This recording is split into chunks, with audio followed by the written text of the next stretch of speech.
Hey everybody, it's Steve and Natalie from Dark Art Astronomy. I'm so excited. My first image got picked for a nomination. Your first image?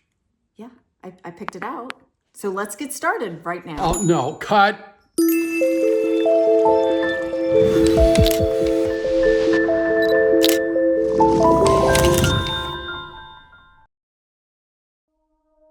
I'm going to start with a confession. I almost never think my images are award worthy. In fact, I'm usually not even happy with them, and that's been true for a long time.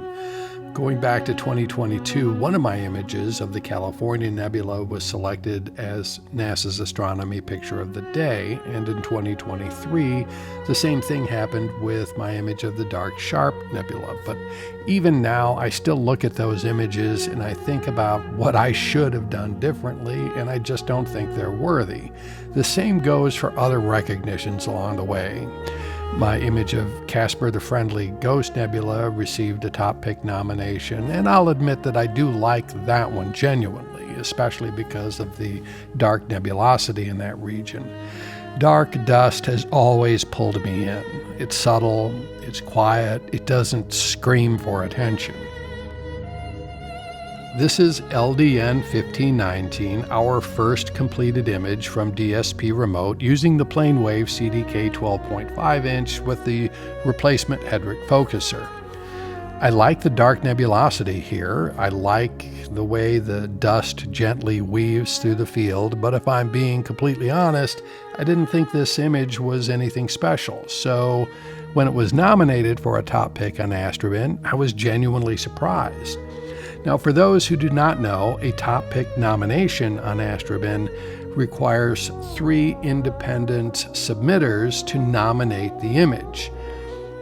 These submitters don't know who created the image, which helps prevent favoritism, and that anonymity is a good thing. I know the process well because I'm on the Astrobin staff, and I'm one of the people who review the images for submission for possible top pick nomination.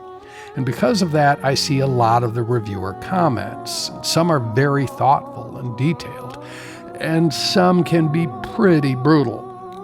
Reviewers sometimes announce that they're dismissing an image if it doesn't resonate with them. And I understand that everyone has standards, but knowing how blunt that process can be made it a little uncomfortable submitting my own image into the mix. I'll admit I was nervous about what they might say.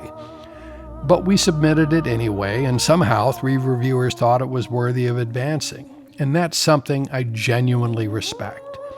Still, I struggle with how critical we can be of each other in this hobby. Astrophotography, as its core, is something that's supposed to be fun. It's a hobby, a creative outlet, a way to connect with the night sky, and sometimes I worry that we forget that.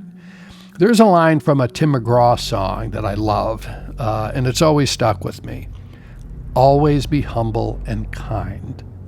Life is short. None of us know where we'll be tomorrow, and being good at astrophotography, being experienced, doesn't give anyone a license to be dismissive or rude, especially to people who are just getting started.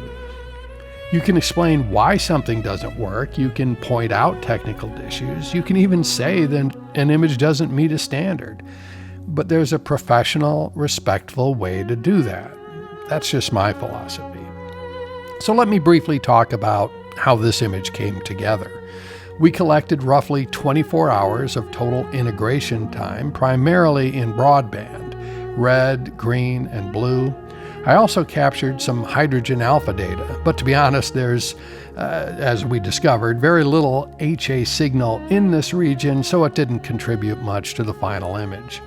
The individual sub-exposures were 20 minutes long, and the equipment lineup was the PlaneWave CDK 12.5 inch telescope, the AQ8 RH mount, the Player 1 Poseidon camera, off-axis guider, filter wheel, and we created the flat calibration frames using the Prima Luce Labs flat panel and monitor, and the system was controlled and data collected using the Prima Luce Eagle 5.